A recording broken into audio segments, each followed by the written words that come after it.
Hi అందరికీ నమస్తే. ఇవాళ వీడియో వచ్చేసి చికెన్ పచ్చడి. ఈ చికెన్ పచ్చడి ఎలా చేయాలో ఈ వీడియోలో చూసేద్దాం. నేనైతే కేజీన్నర చికెన్ తీసుకున్న, ఫ్రెష్గానైతే కడిగిన.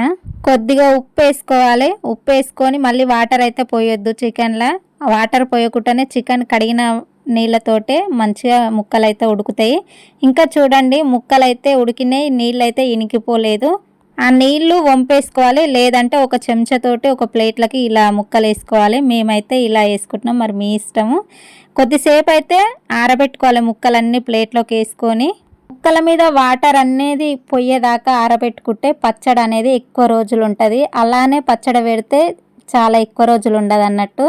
అందుకోసమనే మేము ఒక హాఫ్ అన్ అవర్ అయితే ఫ్యాన్ గాలికి ఆరబెట్టినాము. మేమైతే ఇక్కడ అల్లం ఎల్లిగడ్డ, మెంతులు, జీలకర్ర ఇవన్నీ అయితే తీసుకున్నాం. జీలకర్ర ఒక స్పూను, మెంతులు ఒక స్పూను అయితే తీసుకున్నాం. ఇక్కడనైతే మేము ఇంకా మెంతులు అయితే వేంపుకుంటున్నాం. దూరగా అయిన దగ్గర వేంపుకోవాలి. మెంతులు ఎక్కువ తీసుకోవద్దు, ఎందుకంటే పచ్చడి చేదు వస్తుంది. జీలకర్ర కొంచెం ఎక్కువైనా టేస్ట్ ఉంటుంది, కానీ మెంతులు అయితే ఎక్కువ తీసుకోవద్దు. ఇంకా మేమైతే మెంతులు, జీలకర్ర వేంపినాం.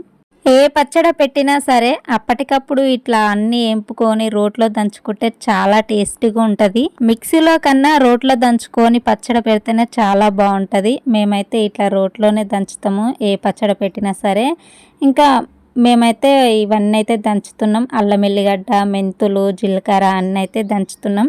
చాలా బాగుంటుందండి పచ్చడి. ఇలా పెట్టి చూడండి, ఒక హాఫ్ అన్ అవరే టైం పడుతుంది, ఎక్కువ కూడా పట్టదు. ఇంట్లో ఏదో ఒక పచ్చడి ఉంటే ఆకలి అయినప్పుడు, లేదంటే కూరగాయలు లేనప్పుడు అప్పటికప్పుడు తిననీక చాలా మంచిగా అవసరం వస్తుంది మనకైతే. ఇంకా చికెన్ పచ్చడి అయితే అనుకోకుండా చుట్టాలు ఇంటికి వచ్చినప్పుడు అవసరం వస్తుంది. నాకైతే చికెన్ పచ్చడి అయితే చాలా ఇష్టం. మేమైతే ఇంకా అవన్నీ అయితే దంచినాం. ఇంకా నూనెనైతే పోసినాం. ఫస్ట్ అయితే చికెన్ ఉడకబెట్టుకున్నాం కదా, ఆ ఉడకబెట్టిన చికెన్ కొద్దిసేపు ఆరబెట్టుకున్నాం. ఆరబెట్టుకున్న చికెన్ కొద్దిసేపు అయితే నూనెలో ఇలా ఫ్రై చేయాలి. మధ్యలోనైతే కలుపుకోవాలి. ఇలా కలిపితే ముక్కలు అనేవి మంచిగా ఫ్రై అవుతాయి. లేదంటే ఎచ్చిపచ్చి ఉన్న పచ్చడి ఖరాబ్ అవుతాయి. ముక్కలు అనేది ఒక దిక్కు ఫ్రై అయ్యి ఒక దిక్కు ఫ్రై కాకపోతే పచ్చడి అనేది బూజు వస్తుంది, తొందరగా ఖరాబ్ అవుతుంది. మంచిగా ఫ్రై అయిన దగ్గరనే వేంపుకోవాలి. సిమ్లో పెట్టాలి.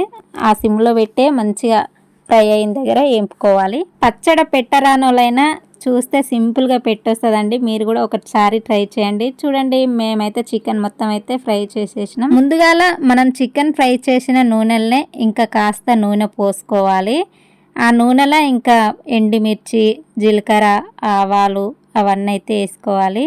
ముందుగాల మేమైతే ఎండుమిర్చి వేసుకున్నాం. ఇక్కడ జీలకర్ర, ఆవాలు అవన్నీ అయితే తీసుకున్నాం. ఎల్లిపాయలు వేయాలి. ఏ పచ్చడిలైనా ఫస్ట్ ఎల్లిపాయలు వేస్తేనే ఆ పచ్చడి టేస్టే వేరుంటుంది.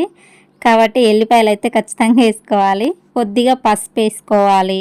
ఇలా మధ్యలో కలుపుతూ ఉండాలి, ఎందుకంటే మాడిపోతాయి కాబట్టి మధ్యలో కలుపుతూ ఉండాలి. స్టవ్ బంద్ చేసుకున్నాక అల్లం ఎల్లిగడ్డను అయితే వేసుకోవాలి. ముందుగానే వేస్తే అల్లం ఎల్లిగడ్డ మాడిపోతుంది కాబట్టి స్టవ్ బంద్ చేసినాక అల్లం ఎల్లిగడ్డను అయితే వేసుకోవాలి. ఇంకా నూనె ఆరబెట్టుకోవాలి కదా, నూనె ఆరేలోపు చికెన్ ముక్కలకైతే ఇవన్నీ పట్టించుకోవాలి. ఫస్ట్ అయితే మెంతుల పొడి, జీలకర్ర పొడి, కొంచెం చింతపండు ఇవన్నీ వేసి మంచిగా ముక్కలకైతే పట్టియాలి.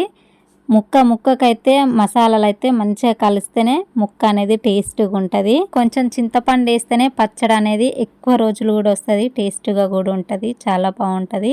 ముక్కలకి మొత్తం పట్టేదాకా మంచిగా కలుపుకోవాలి. ఎంత ఎక్కువసేపు కలుపుకుంటే అంత మంచిగా ముక్కలకి పడుతుంది. అట్లా కలుపుతేనే పచ్చడి కూడా చాలా టేస్టీగా ఉంటుంది. కారం కూడా ఎక్కువ ఏం పట్టదు. మేమైతే కారం అంత ఎక్కువ ఏం తినాం కాబట్టి మేమైతే కొంచెమే వేస్తున్నాం. చూడండి, కొలత లేకుండా అందాజ చొప్పున వేస్తున్నాం. ఇంకా మీరు తినే అంత వేసుకోండి కారం. మాకైతే అంత ఎక్కువ ఏం పట్టలే, కేజీన్నర చికెనే కాబట్టి కారం అయితే తక్కువనే పట్టింది. కారం వేసుకున్నాక ముక్కలకు పట్టే అంత వరకు కలుపుతూనే ఉండాలి. ఎంత కలిపితే అంత టేస్ట్గా ఉంటుంది. మొత్తం కలిపినాక ఇంకా చల్లారిన నూనెనైతే పచ్చళ్ళలో కలుపుకోవాలి. చాలా సింపుల్గా ఉంటుంది, చాలా టేస్టీగా ఉంటుంది. మీరు కూడా ఒకసారి ట్రై చేయండి. నూనె పోసిన తర్వాత ఆ నూనె మొత్తం ముక్కలకు పట్టేంత వరకు కలుపుతూనే ఉండాలి. ఆల్మోస్ట్ మాది పచ్చడి అయిపోయినట్టే. చూడండి, చాలా టేస్టీగా ఉంది. మేమైతే పచ్చడి పెట్టగానే నేను, చిటితల్లి ఇంకా మా వాళ్ళు మొత్తం అందరం తిన్నాం. మేమైతే చాలా టేస్టీగా ఉంది. ఈ పచ్చడి చూస్తే మీకు ఎలా అనిపిస్తుంది? మాదైతే పచ్చడి అంతే రెడీ అయ్యింది. తర్వాతకి సాల్ట్ సరిపోయిందా సరిపోలేదని టేస్ట్ చూసుకున్నాక కొంచెం అయితే ఉప్పు వేసుకోవాలి. మాకైతే ఉప్పు పట్టింది, కొంచెం అయితే సప్పగా ఉంది. వీడియో చూస్తుర్రు కానీ సబ్స్క్రైబ్ చేసుకుంటలేరు, లైక్ ఇస్తలేరు, కామెంట్ చేస్తలేరు, షేర్ చేస్తలేరు. ప్లీజ్ షేర్ చేయండి, లైక్ ఇవ్వండి, సబ్స్క్రైబ్ చేసుకోండి. పచ్చడి చూస్తే ఎలా ఉందా అనేది కామెంట్ చేయండి. పచ్చడి కూడా ట్రై చేసి చూడండి.